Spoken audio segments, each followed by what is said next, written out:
public o private na trabaho, ano ang mas maganda para sa inyo? Ngayon, Dad, ang pag-uusapan natin, ano ba mas maganda? Working for the government or working para sa mga pribadong kumpanya? Okay, siguro pag-usapan natin kung ilan muna ang total workforce ng Pilipinas, no, para maintindihan natin kung ilan yung nagtatrabaho sa gobyerno at ilan yung nagtatrabaho sa private sector. No? Kasi ang total workforce natin is around 48 million. Ang nagtatrabaho naman sa gobyerno is around 1.5 million. No? So that's around 3% of the total workforce. So ibig sabihin yan, para makatrabaho ka sa gobyerno, makapagtrabaho ka sa pamahalaan, whether local or national, napakahirap din kasi nga mas kakaunti ang kanilang pangangailangan. No? So yun ang unang dapat talakay. Mas mahirap magtrabaho o magpumasok sa government kasi nga mas limited yung number na pwede nilang i-absorb. No? So yun ang una. Pangalawa, siyempre, depende rin sa iyong character o sa iyong pinag-aralan, sa iyong background, sa iyong profile. No? Kasi kung ikaw ay halimbawa naghahanap ng job security, siyempre mas liyamado ang gobyerno. Kasi nga, ibig sabihin niya, pag nakapasok ka at pumasa ka sa Civil Service Commission, medyo protektado na iyong trabaho dahil ang gobyerno laging narariyan at patuloy ang iyong hanap buhay at trabaho. No? Hindi katulad sa pribado, minsan nagsasara yung mga kumpanya, nalulugi, kaya hindi maipagpatuloy yung iyong trabaho sa private sector. So, may plus and minus sa bawat sektor. No? Kaya yun ang ating gustong pag-usapan. No? Kaya tatanungin natin, mas maganda ba sa government? Kasi ano ba mga starting pay sa government? Well, sa government nga, ang mga starting pay nga mga 25,000. Pero marami mga salary grade yan. Kunwari, kung tumaas ka nga sa government, kung pumunta ka sa pinakmataas na salary grade, meron silang up to 200,000 or more pa nga, depende sa posisyon dito sa gobyerno.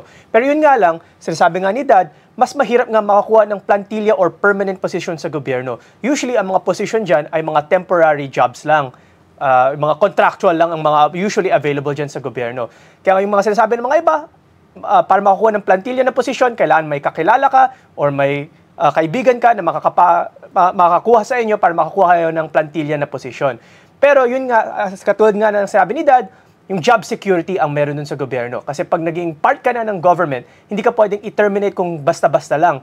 Kailangan kakasuhan ka pa at marami pang procedures para lang matanggal ka. Kaya nga sa gobyerno natin, marami mga, let's say, not so well good working employees sa government na kumukuha lang sila ng sweldo pero wala silang ginagawa kasi alam nila medyo mababa ang chance na matanggal sila. Aside from this, mas madali rin ang work-life balance sa gobyerno. Kasi kung sa pribado, diba, tama ba Dad na usually more than 8 hours pa nga ang work pag pribado. Pero pag sa government, 9 to 5, 8 to 5, cut ka na. Kaya nga nakita nga natin yun sa mga LTO, pag 5 p.m. or mga other government offices, pag 5 p.m., wala na. Tigil na yung trabaho, uwi na sila, hindi na naisipin yung trabaho nila, hindi kumpara sa mga pribadong establishment. So, isa pang plus sa working for the government, syempre mayroon yan parang personal pride na nakatulong ka sa bansa mo. Pero Dad, ano man naman sasabi mo sa mga pros sa pribadong sektor? Well, ganito kasi yan. No? Ang, sa private sector kasi, number one, siyempre mas maraming employees no, na kailangan ng private sector. So mas madali kang makahanap ng trabaho sa private sector. Pangalawa, kung ikaw ay aggressive at determinado at masipag, mas madali din ang iyong pag-angat no, compared to working for the government. No? And number three, siyempre, yung iyong pay scale pwede ring mas mataas kasi ang gobyerno may limit ng mga pay scale. No? Saka it will take time before you get to the next pay level. No? So medyo mahaba, kinakailangan pasensyoso ka. Sa private sector, mas madali ang promotion at mas madali ang pag-angat mo. Depende sa iyong ability, depende sa iyong personality at if you are a good communicator. No? So yan, mahalaga rin yan. No? Kasi sa government kasi, ang problema minsan, meron tayong mga standards. No? May mga steps tayo na dapat dadaanan. No? So kung pumasok ka halimbawa as an ordinary employee sa gobyerno, matatagalan bago ka makaakyat. No? Kahit na makaakyat ka, merong ceiling yung sweldo mo. Bagamat, marami rin gustong pumasok sa gobyerno kahit na walang sweldo kasi ang iniisip nila yung mga suhol, lagay at mga side income. No? Pero hindi maganda yan kasi nga,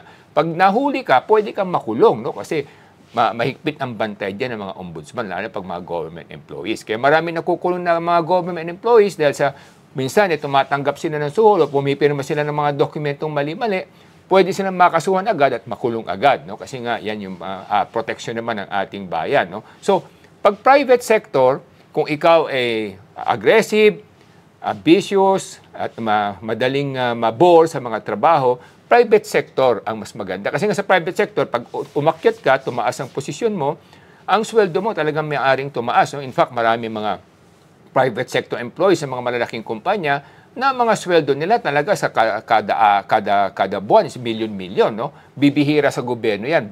Pwede nila kung nasa central bank ka, pero even that, mayroong ceiling pa rin. No? So, hindi katulad sa private sector, yung mga top CEOs, mga presidente, mga chairman ng mga malalaking kumpanya, ang mga sweldo niyan, milyon-milyon, saka may mga stock dividend pa, may mga bonuses yan. No? So, ibig sabihin, sky is the limit ang kikitain mo, depende sa kinikita ng kumpanya mo. Kaya yung mga top corporations natin, mga executives niyan, talagang napakalaki ng mga kinikita nila. No? Yung iba dyan, naging bilyonaryo na nga. So, yun ang hindi naman pwede sa gobyerno unless magiging corrupt ka, meron ka mga gagawing kalokohan, hindi mangyayari yun kung nasa gobyerno ka kung walang kalokohan at straight shooter ka lamang. No? So yun ang mga plus and minus. Pero ang kagandahan naman, pag nasa gobyerno kayo nga, katulad sinabi ni Kuya ng Bayan, una, job security. Pangalawa, mas magandang pension mo at mga benefits mo pagdating ng araw, pag ikaw ay nagretiro, kung pangkaraniwang employees ka compared to an ordinary employee sa ating pamahalaan. At pangatlo, kung hindi ka naman nagmamadali at medyo pasensyoso ka at hindi ka naman madaling mabore, di okay lang yun kasi it takes time for you to get up, no, to go up the ladder. Because siyempre, marami ring mga nauna na sa'yo na hindi rin silang papayag na maunahan mo sila unless nga very exceptional yung capability mo o talent mo or may padrino ka na sinasabi natin. No? Yung padrino naman, nakakatulong yung kung meron kang mga abilidad na kakaiba rin. Kasi kung wala, medyo mas mahirap talaga sa government sector. Sa private sector, mas madaling ma-recognize yung mga talento at mga abilidad mo. No? Lalo na kung masipag ka, maparaan ka, at magaling kang makipag-usap, marunong kang makisama, makibagay sa kapwa mo, mas madali kang iangat sa private sector kaysa sa government sector. So Dad, masasabi ba bang mas bagay ang mga dynamic thinkers, mga creative thinkers sa pribadong sektor kaysa sa public sector? Well, in general, yes, no? In general, yes. May mga exceptions, no? Yung mga dynamic thinkers, creative thinkers, yung mga innovative thinkers, pwede rin sila sa pamahalaan kung meron silang kakilala na pwede silang bigyan ng pagkakataon na ilabas yung kanilang mga talento. Kasi normally sa gobyerno, structured yan eh. Mas mahirap kang magpakita ng gilas kasi nga napakaraming, kumbaga, official kang nasa itas mo pa, no? So unless nga may kakilala ka o kilala ka ng isa sa mga nakakataas, nabibigyan ka ng pagkakataon para ilabas yung galing mo. Unlike sa private sector, kahit na hindi, pero kung magaling ka at talagang masipag ka at kakaibang yung talento, mas madaling ma-recognize yun, no? So yun ang plus and minus. So if you're a hyperactive individual, you're very creative, innovative, and you're a good communicator, magaling kang makisama, I would suggest that you join the private sector. Pero kung ikaw naman yung tipong you're very patient, you're willing to wait, you're willing to chill it out, and then handa ka namang kumbaga maghintay, then you can join the government sector because you can have a more stable job and better benefit and privileges once you retire. So yun ang mga plus-minus dyan. So siguro masasabi natin na no matter where you work, public or private, you're still making the right choice. Siguro you have to just choose the right field and choose the right boss kasi dun kayo mag-grow. So ako po ay si Solomon Sai, ang inyong kuya ng bayan. Kaya katulad sinabi ng kuya ng bayan, hindi lamang yung institusyon ang mahalaga. Ang mahalaga kung sino rin yung boss niyo, pinaglilingkuran ninyo. Dahil ang mag-aangat sa inyo ay yung boss niyo, pinaglilingkuran ninyo. Kaya kung mabait ang boss nyo at mabibigyan kayo ng pagkakataon kahit na private or government sector yan, yun ang mas madali dahil mas madali kayong makilala, mas madaling makita inyong abilidad at mas madali kayong uunlad. So yun lamang po mga kabayan. Ako nga po pala si Michael Sa, inyong dad ng bayan.